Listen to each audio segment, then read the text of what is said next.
I've been waiting to do this podcast with Rocky Feo for almost 12 months. I hope you enjoyed it. It was an absolute joy to sit and listen to his stories about acting in Adelaide. And he's been in the industry for such a long time and contributed so much. So thank you for your stories, mate. As you said, chase your dreams and enjoy this podcast. It certainly means a lot to me, and I hope you all enjoy it. This is an Ash White podcast coming to you from the Milne Road Studios, Redwood Park in Adelaide, Australia. Yeah. Howdy, everyone. I've got a special guest tonight, a fella called Rocky Feo, who was an old neighbour of mine over in Redwood Park. It's been around 15 years. Rocky, welcome. G'day, Ash, man. How are you? I'm really good. Great to see you. Yes, it's good to see you too. It's the time's flying. It sure has for both of us, hasn't it? It does go quick, doesn't it? You know, they warn you by the time you turn 21 that it goes in a flash. It sure does. Boy, it's been more than a flash, hasn't it? What do you know, man? What have you been up to? Well, my story is one of those where it's just that moment where you make a decision. And it changes the course of what you're doing. Yep. And that was, I used to always be interested in photography, and I was photographing models and actors years ago. This is, a long time ago, in the beginning of all of this. And one day I was actually photographing a husband and wife couple. And they said to me, you know what, you should be doing what we're doing. And I laughed my head off. Never even entered my mind. And I said, that's not going to happen, And they said, no, because, both sides of the story, the posing, how to, the photographic side of it, but then you also know the other side. So I went home, still living at home then. This is how young I was. Yeah, right. Good. And I said to Mum, this is crazy. I'm not even going to bother applying, as I'm not going to get in, And she said, well, if you're interested, just give it a go. What's the worst that can happen? And I still remember, and the letterbox is there, those old red letterboxes? Sure do. Down the end of my mum's street. And I remember walking down there and I'm holding this application, and I was put it in the lip of the letterbox, and I thought, what am I doing here? This is crazy, to get into modelling and all that. Dropped it in. And lo and behold, after a short time, they said they'd like to see me, and I went in. And to cut a long story short, I did that for about 5 years, and they would put me into, TV commercials, for different people and things like that. We did a lot of charity parades, fashion parades, which were on the catwalk, and all that sort of thing. So that's where it all sort of began. And then from that, I remember on the last night after the 5 years was up, the daughter of the agent that was my agent for the modelling said to me, well, what are you going to do now? And I said, well, I don't know. I haven't even thought. They said, you should look at casting. Go to a casting agent and maybe you can do some bits and pieces, work in films and things like that. And I said, oh, okay. I'm very interested in films, always was, in movies. So that's what happened. Ash, I went off to a casting agent and had a portfolio put together, looked through that, and they took me on. And I'm still doing it now. Not doing it as much as now, but still doing bits and pieces around the place. What year do you reckon that was done? 90. You ready for this? Yeah, I'm ready. Go for it. Hit me. Hang on, I'll just move my walking stick out the way. That was 87. Wow. Yeah, 87 it was. And I managed to do supernumerary work, which is basically like actors that don't sing in operas. Okay. 33 operas I was involved in. Did some TV commercials, worked in them. But I think what I'm trying to say is that it's one of those things where even if you don't really think, you can't see yourself doing something, but there's an inkling that you might like it, it's always a good idea to give it a chance, because, that if I wouldn't have dropped that application in, I wouldn't have had all of these amazing experiences, you know. And I can tell you now, Ash, South Australia's fantastic for the film industry. The locations that I've been fortunate to be on, whether it's been as an extra or walk-ons or whatever I've done, has been absolutely fantastic, you know, and especially out in the Flinders Ranges and Hawker and all those places. They're still being featured in local film, you know. Isn't it such a beautiful landscape up there? Oh, Like if you say, if you look at the depth of the Grand Canyon, it's not the Grand Canyon. no, It's almost the other way, that it's bold. exactly, You know, you've exactly. got you got your Flinders where obviously the meteor hit, but you go up to Blinman.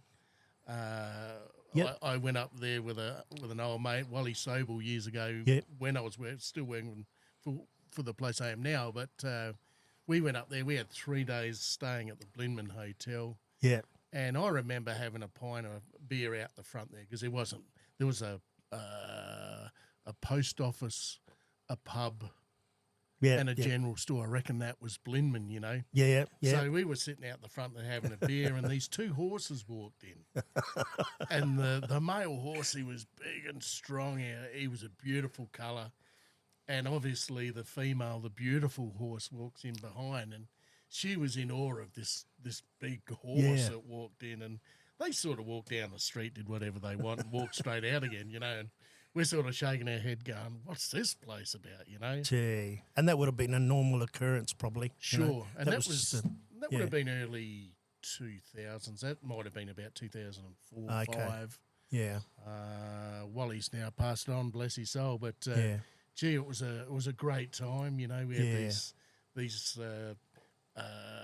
windows that were new, that was sort of a composite cedar and aluminium wrapped together, and it was a great time. You know, we were lucky enough to be hooked up yeah.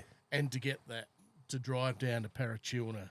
Oh, that's one of my favourite spots down Isn't there. that fantastic? You it know, is. I'm a big John Williamson fan, so you know he's got even that song that he sings in. Dum, dum, dum, dum, you know, it's, That's right. That's right. He does too. it's Yeah, up and about, and yeah. to see the birds on the road coming back from Parachilna to Hawker, looks like a grown man standing in the middle of the road. I And as you know. get closer, you think, surely that's a man. You I know, by know. the time you get there, this bird flies off that must be 6 foot tall. Yeah, they're big enough to pick up a person and take them off. You know, it's Yeah. just amazing. We, if you have a look at some of the locally made feature films, a lot of them are on, you know, different platforms that you can look at them now.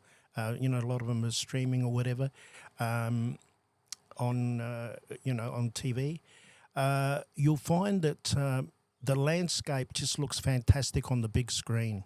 It's just something else. So these, you know, the Flinders and all of these places that we've just been yakking about, when you see them on the big screen, it's just something else. You put it on pause and it's like a huge, beautiful image on your wall, you know. It's just something else. And I think it's great because once these films go international, it showcases, you know, this wonderful place we got here back home. I think once you cross over Clare, Yes, it really does turn into a whole new world, doesn't it? Like, it does. That's does. where you start to see the one person per 4 kilometres square. That's right. That's right. And you go, wow, look at this landscape up here. Yeah. And then you've got your McLaren Vales, you've got Yes. your Barossa, which also, you know, can be used for different films and different things as well. So there's a whole lot out there, and some people aren't aware of just how much has actually been done here, and done successfully. Very, very good. You know, really good feature films. Well, even if you go over to York Peninsula, Yes, that's right. you know, that's a hidden treasure there, isn't it? Another one. Yeah. Sorry, mate. No, that's all right. That's like, But there's so much to see here. Yes, Yep. we haven't got the big mountains and we haven't got the snowfields, but you're saying about the landscapes. We've Yep. got all these beautiful oceans. We've got plenty of oceans, haven't we? yeah. You know, Mandy and I went over to Perth and went down to Margaret River and had a drive down there. That's beautiful as well. You Yeah. know, there's so much of Australia. Most of it's on the coast, but we're lucky that we can go inland with SA up to Port Augusta up through Stirling North there, and Yeah, up through, is that's it the right. Bitchy Witchy? Yes, Yeah. that's right. That's been going for a while up there too, you So, know. And if you want that really barren look, you know, we've got those sorts of things. And then, of course, there's Cooper Pedy. It just goes on. The list goes on. There's a huge poster I saw once that had little pictures of lots of different films that were shot in South Australia, and there was a whole cascade of them on there. Wow. Just a whole bunch of them, and they're still being done now, still being made, and it's really good to sit back and see how this country comes up. You know, it comes up pretty good.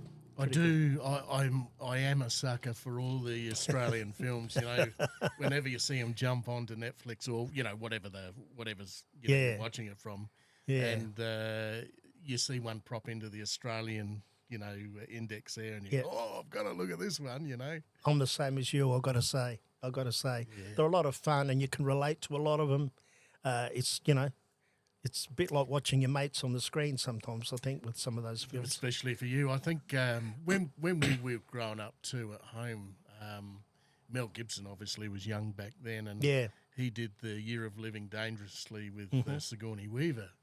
And we always used to walk around the house saying, "This is Guy Hamilton from Jakarta," and that was our saying. You know, that was our fun. Everyone wanted to be the best at saying who they were, and this is Guy Hamilton in Jakarta. You know, and to sit back and I actually revisited that last night, knowing you were coming today. Yeah, good on you. Just to have a look at it again, and I forget what the little guy's name is in that movie.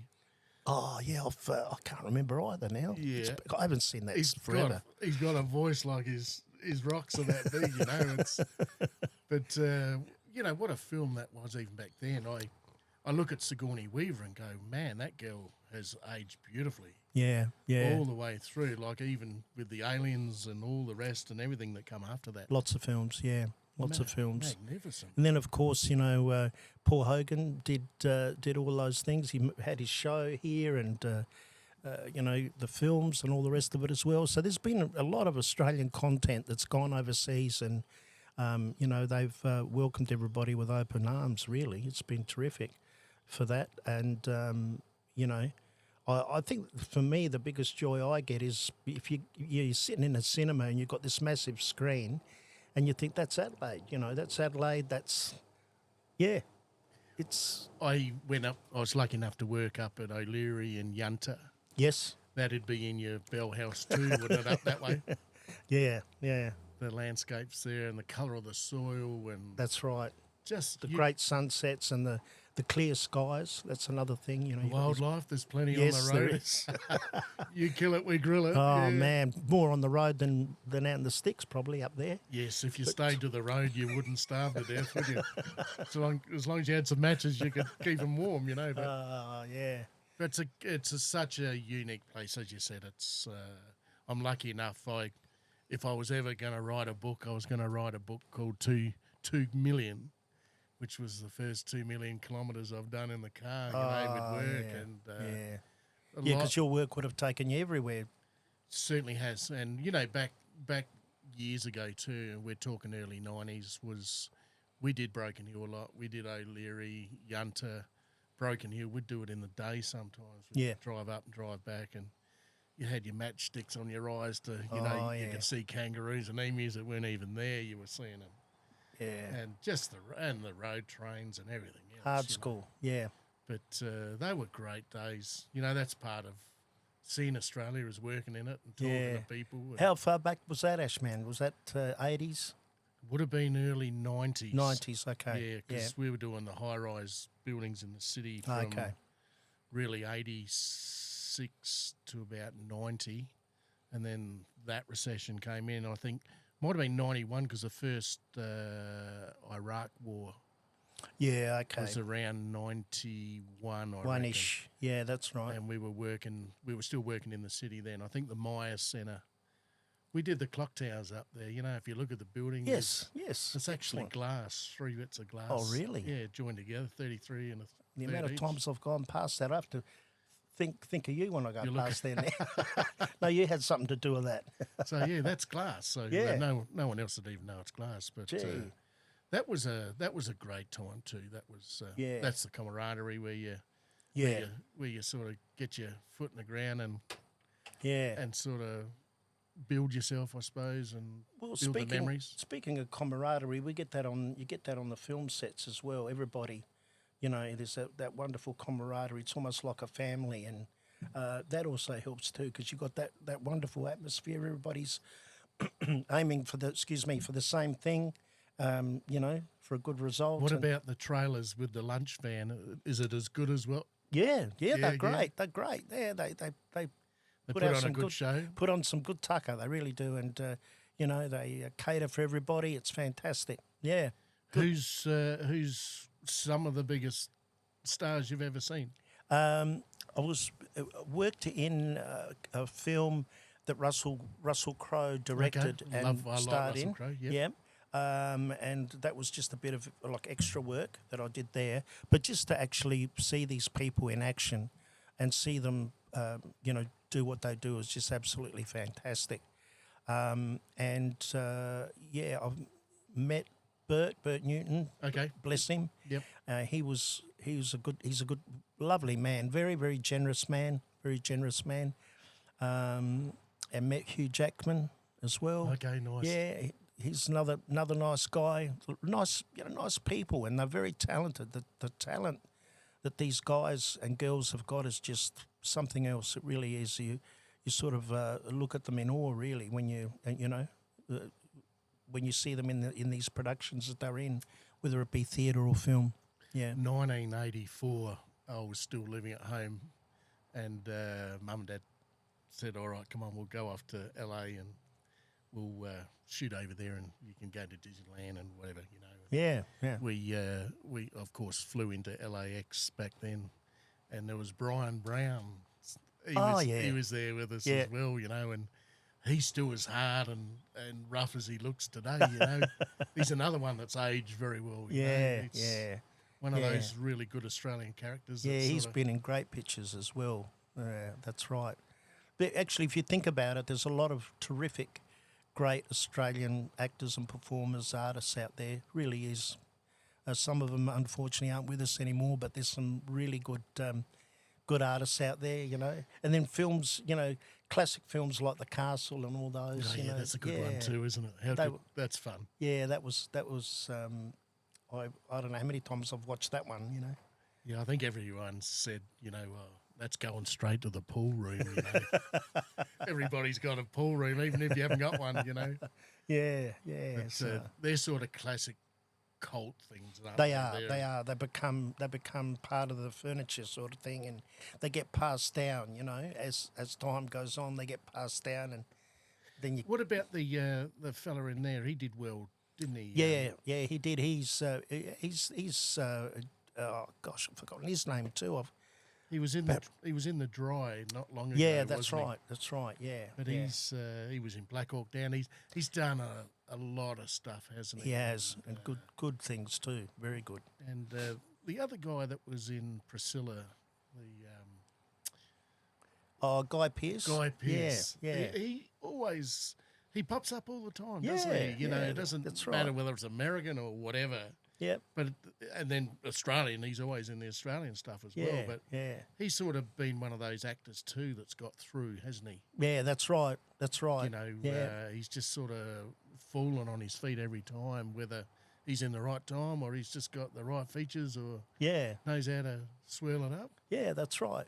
There's, I think another thing too that's really interesting is to just the amount of work that goes into a production, for argument's sake, when you're doing a feature, and how many people have to be involved, from carpenters to catering to makeup, everybody, and it's a lot of work. So it's really good when a feature film takes off on its feet and gives, there's work for everybody then. It's not just actors that get a gig or get the job, but there's other people behind the scenes as well. As you said, like the carpenters and people doing all the props. And that's it, all those things. You got medical people, you got everything, haven't you? You've got this whole fraternity spinning, and Whole team, truckloads. well, the movies keep coming through. And you did say something that next year's looking good for some more. You hear things that it's there's films coming up, so that'll be good if that comes about, because certainly the locations are here. There's some wonderful places here that can be showcased, as I was saying. So yeah. But that people have been saying that there's things coming up, so that'll be nice to to look forward to. Sure, absolutely. Yeah, I sat down last night and put the Year of Living Dangerously back on. I'd have to do that as well. I think and now. it was so good to revisit. You know, Yeah. there was so much stuff in it that you'd sort of forgotten about, and then as you watched it again, you knew what was coming next, and That's right. it was so good. You know, you could do that with 100 Australian films, I suppose. Yeah. There was your Breaker Morant's Yep. and the Shira Lee, Sure. Sunday Too Far Away. Yeah. Excuse me. So it was quite a few. Yeah. And what about yourself? You had 2 or 3 larger movies that you were involved in? I just did like walk-ons and things like Yep. that in a couple of things. But Was it look? I'll look both ways. Look both Look ways? both ways. I got to do a little bit in that, which was really good. Again, wonderful people to work with. Wonderful people. Camaraderie again. All of that, and that was shot locally as well. That was another one of those that was shot locally. So, and the commercials are good fun because you're given. How can I say? You're given the idea, and then between you and the director, you produce this. Okay, you scallop out the path you Yes. sort of want it to take, Yeah, and they'll guide it within the boundaries of what they and that- think they want. Well, they certainly know what they want, and you just got to try to get it spot on to what they're after, and that's always fun. That's always fun. Do you do a lot of takes, or do you? It depends. Yeah, Depends. depends AM or PM. Are they long days? You generally hear They can be. Yeah. Probably more with film than anything else. Yeah. Okay. So, yeah. Oh, that's fantastic. No, I love the movies. Like I've always disappeared into the movies. Whenever Yeah. you get home, if there's something you really wanted to watch, these days I get into the paranormal stuff, and Yes. So do I. Scotty and I do the Two Drunk Aliens podcast as well, and we're always. I got a mate from work that he's got a bit of paranormal where his wife used a Ouija board and didn't shut it down properly, and there's all sorts of shenanigans going on in their house. That it was never shut down, but No. yeah, even the UFO stuff, and that's sort of growing a lot of momentum now. Yeah, it is. There was the one in Melbourne years ago, back in 1964, or off Bednall, or it was in Victoria. Yeah. But a whole school saw it. Like it's hard to dismiss Exactly. that. When so Some many of it. different people, not everyone's going to lie. So That's you right. sort of think, "Ooh, what's going on here?" So I think now the Pandora's box open in the States there, I think that it's a little bit hard to put the genie back in now that everyone's got cameras. You know what I mean? Everyone's starting to whistle blow, and it's starting to really grow some stuff. Yeah. So what's the future hold you here with movies for the next? How old are you now? I'm 62. So what do you got? You got to work to 67, do you? Yeah, still? I do. And then I think it's cruel how they changed that halfway I through. know. We were born in the 60s. Excuse me. I know. But I just hope I get bits and pieces like I always have, and get to work with some of my old friends that I've worked with before. It'll be great, and especially when I'm retired. Yeah, when I'm retired, it'll be good. I always say to Reece that it is that camaraderie time that you reflect on as you Yeah. get older. And Yep. Reece has got a mate that stayed in Canada, so he came back, and another bloke came back with a damaged shoulder. So we did a podcast for him the other day just to pick him up a little bit. I could hear he was a little bit down, and it's the off season over there. It does slow down a little bit in Whistler between September, October. I think they call it the dead season anyway. There's still plenty of bears around. I think they had 2 grizzly bears this year. So not just the black bears that are a little bit more milder. I think once the big stuff, grizzlies want to hack you, rip you up a bit. So Yeah. they generally, if they're in town, they'll come back. They generally euthanize or they knock them out and get them right out of there. Okay. Just for safety Because they'll reasons. just keep coming back in looking for food. But You see that in movies and you think, is that real? But it actually is, isn't it? It's yeah, it's a real thing. DiCaprio was in one. I forget what that was called, and there was a bear attack. A grizzly got him at the beginning, and you know these things want to, with their 6 fingers and claws, want to tear you apart just for gamemanship. Yeah. And you know, if that's what you're playing with, you're playing with a ton robot. There, You're going to lose out. Yeah, I think so. But yeah, no. Overall, I think it's a wonderful industry. I often look back because I've always been a dreamer. Like I've always sort of had my head in the clouds a bit, looking for fun. You know, looking for, good on you, Ash. so you can disappear a little bit. And I think that if I did my time again, I would have really liked to have chased the producing side.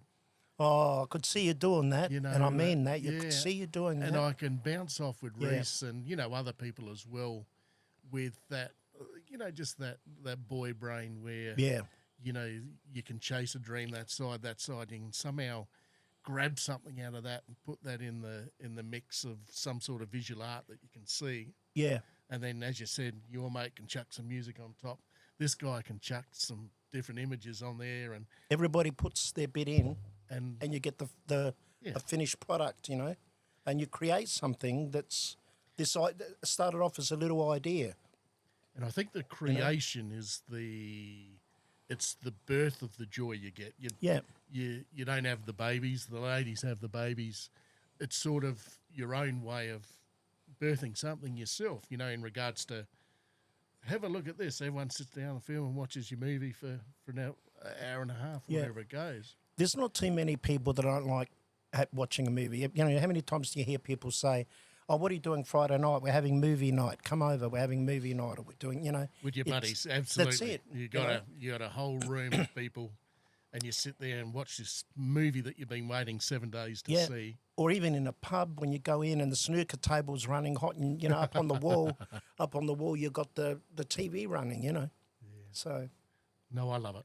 It's such a big thing in my life, and I could see you doing that, Ash. Actually, now you mention that, I wish I did it. I've always been really could with the art. Mum was very arty, and Dad was into the design side. So put the two together, and what do you get? Yeah, that's what. And I've got 2 other brothers. I've got a younger one and an older one, and their writing is beautiful, and their artwork is fantastic. And I've got a little T-shirt business that I mess around with as well, just to try to put a little bit back into art, because you know, quite often I'll sit out here till 10 o'clock at night doing drawings and whatever, and the only way, you know, once again going back to creating something, was creating art on shirts. And, well, the one that's behind me, for the folks out there, it looks very good, actually. He looks like Elvis, doesn't he? It's That's great. the snowboarding Elvis, that one. There's a few different versions of that. And it's very good, actually, Ash. but for that bit of escapism, once again, I think that's all hooked into the whole thing, is that the whole movie and theatrical part of it is just so much joy. It gives so many people It does. time out from busyness, doesn't it? Yeah, and you know how I really got into it is when I was small, I was pretty bad asthmatic. Okay. So there'd be a lot of times I'd be home from school and, you know, laid up in bed. So my saviour was Batman and things like that, Superman on TV. Yes. And I became very fond of watching these series and these movies and these things. But if somebody would have told me at high school you're going to end up being fortunate enough to do bits and pieces and work in these things, I would have laughed my head off, because how does that happen? And I think the moral of the story where we started off today with this podcast is it can happen to, you know, to anybody, anything you want to do, like a dream.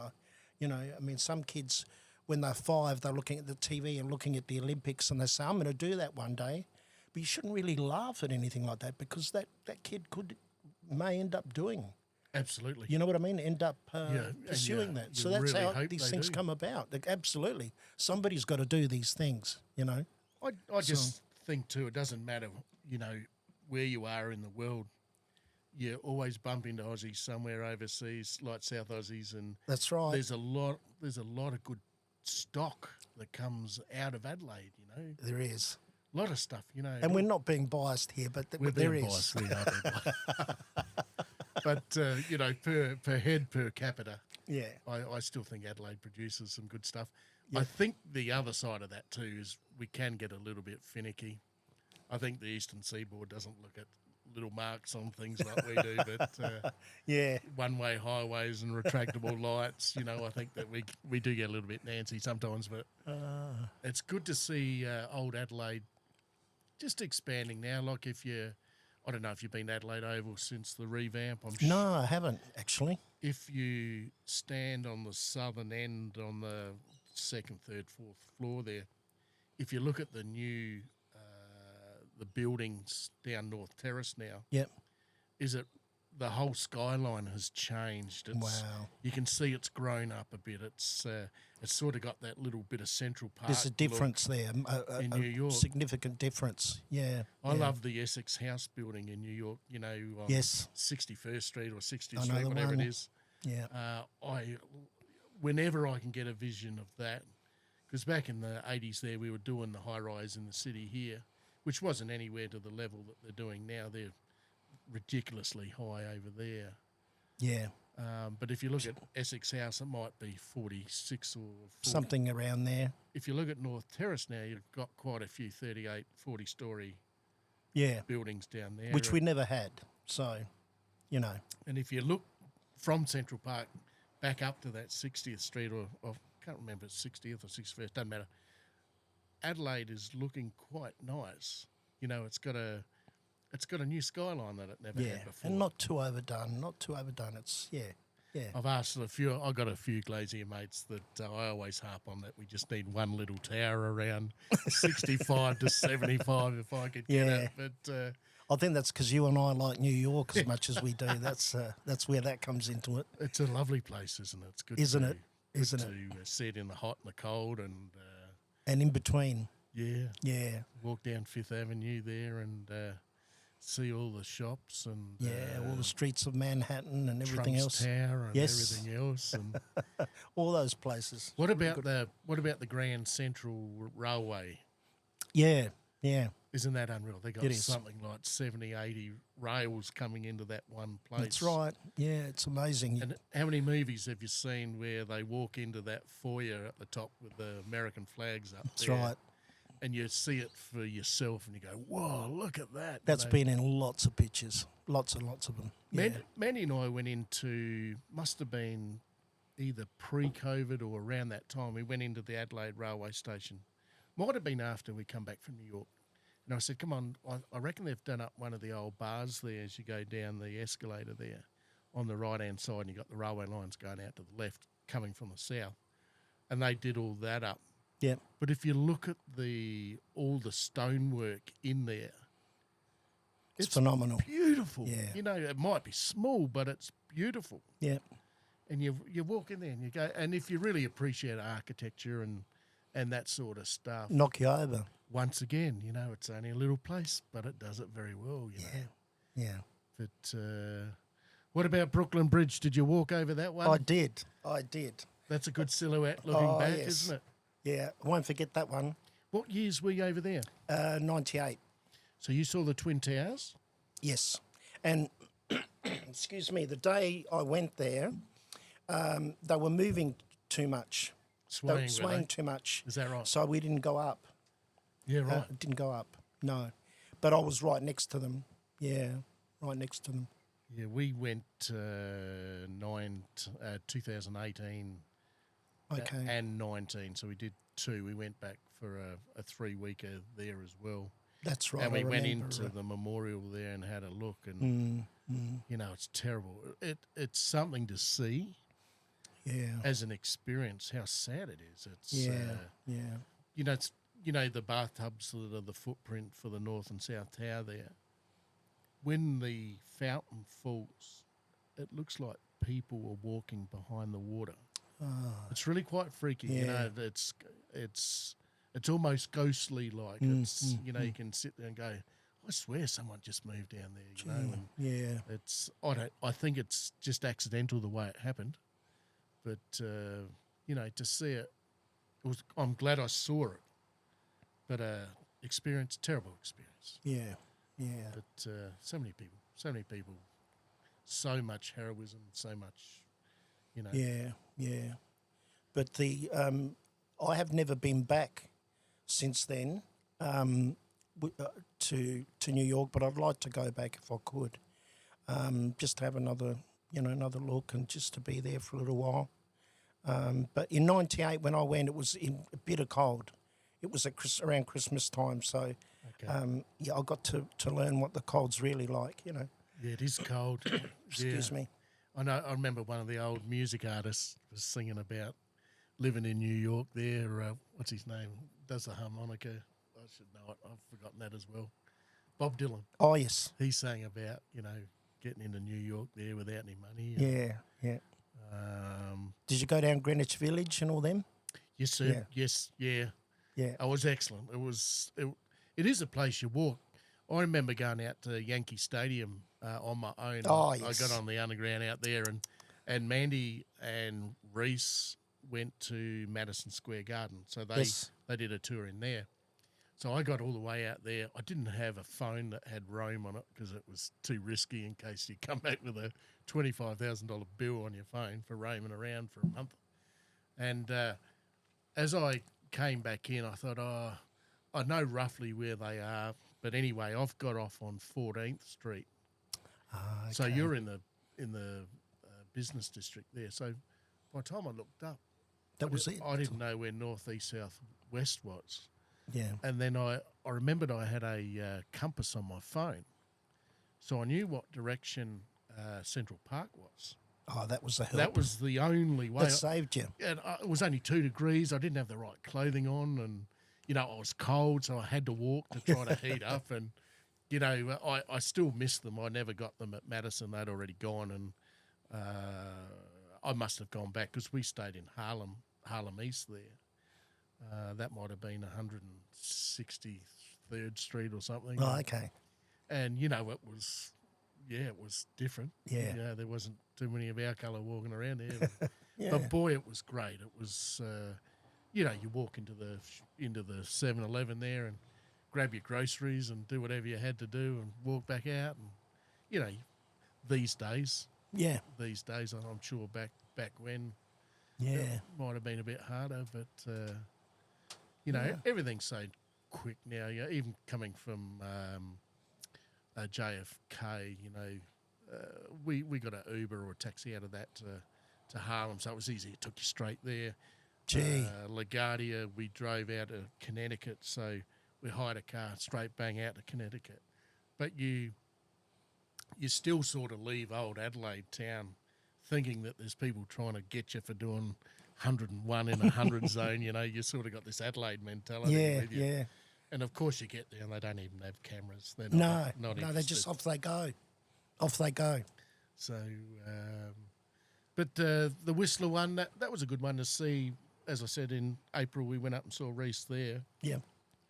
I know we're off the point a little bit here. No, but, that's good. It's to see that place the way it runs is incredible. Just to see all the systems in place. There was everything there, and it was beautiful. Organised. It was snowy. You could get your boots straight away. You get your skis straight. You're already on a gondola going up. Need to be a bit fitter. That's the only thing I could say. I did hurt a bit, but I did get COVID over there on the way back. Oh, hell. There was a guy on the plane coughed on me before we even And that got was there. it. So about 5 days later, lucky we'd skied and Mandy skied and the boys were over there. Josh and the other Reece was over there as well. But beautiful place. We drove around there as well. We went up as high as we could go, and back down again. Then we had a cruise to Alaska as well, and to see Alaska was something different again. You know, Yeah, that's what I'd like to see. you look at the Australian landscape and you're blown away up there, Excuse me. and then you sort of turn the whole world upside down and it's white. You know, it's snowing every day. Yeah. But to see it, you know, you go into these sort of little short harbours with this massive boat, and you've got all the red, white colour and the blue of all the buildings. Magnificent. Just fantastic to see it. Just to break it up again, you know, and then you come back home and you go, thank God I'm back home, you know. Adelaide's great to get around, isn't it? It is. I mean, once you've been to these places that you're mentioning, and you do come back here, you think this is easy. It really is easy. Big time easy. You know, no two ways about it. It's simple compared to some of these places just to navigate. Yeah. So. Well, where do we go from here? Well, basically, moral of the story, you got a dream, try and pursue it. Don't think, no, I can't, maybe I can't. Try. The worst that can happen is it doesn't work out. And if it doesn't, you can try something else. But, you know, I say this to people all the time because I get a lot of people saying to me, I'm interested in acting, how do you get into it? But I don't think I can do it. And I say to them, well, you know, you try, because that's exactly how I thought. And if I hadn't have, I wouldn't have had all these magnificent, wonderful memories and experiences and working with great friends and great people and, you know, learning what I've learnt and seeing what I've seen and done what I've done. It just, that whole journey would have been gone and wouldn't have ever experienced it. And yet just by standing in front of that old red letterbox, which is still there. You should paint a picture or get someone to do an art form of you standing in front of that mailbox. Dropping it in. And I remember I heard it fall down to the bottom, you know. You thought, God, it's real now. It's and happening. I thought, what have I done? It's almost like I was laughing at myself, you know, saying this is silly. They're not even going to, you know, reply. I'm not going to hear anything about this. Sure enough, 5 days later, your life changed. Yeah, it did. And you know what? It's just fun, and it's something that I wouldn't change for anything. And every time, whether it be when I was on a stage with the operas and things like that, or whether it be on a film set, and it doesn't matter what you're doing, I always feel at home. That's where I feel at home, Ash, you know. It's a bit like what you said, that you got that creativeness in you that wants to come out. And, you know, I enjoy other things, I really do, but the most relaxed and the most at home I am is when I'm in that part of my life, you know, when we're doing those things. That's fantastic. I think it's an absolute blessing that you dropped it in there. You had the courage to go up there and do it, and that's such a pivotal moment for the rest of your life. Isn't it? Yeah, and that could be for anything. That's not just for acting. That's I think what we're trying to say with the moral of the story, as they say. It can be for anything. Chase your dreams. Yeah, yes. Maybe that's what we can call the Chase your dreams. The podcast, Chase Your Dreams. How about we call it that, Rocky Feo? That's fantastic. Hey, how wonderful to see you again. You too, Ash, man. We certainly won't wait as long next time. But no. Those 2 decades of growing children up and the rest of it gets quite busy, doesn't it? It does. Thank you very much. I'm honoured that you've come up to the Milne Road Studio here, and I'm grateful for the experience. Thank you very much. Thank you very much to you and folks out there. Thanks for listening. And you know what? This little studio here is magical. You walk in and you feel welcome, you feel warm, and Ashman's got it all under control.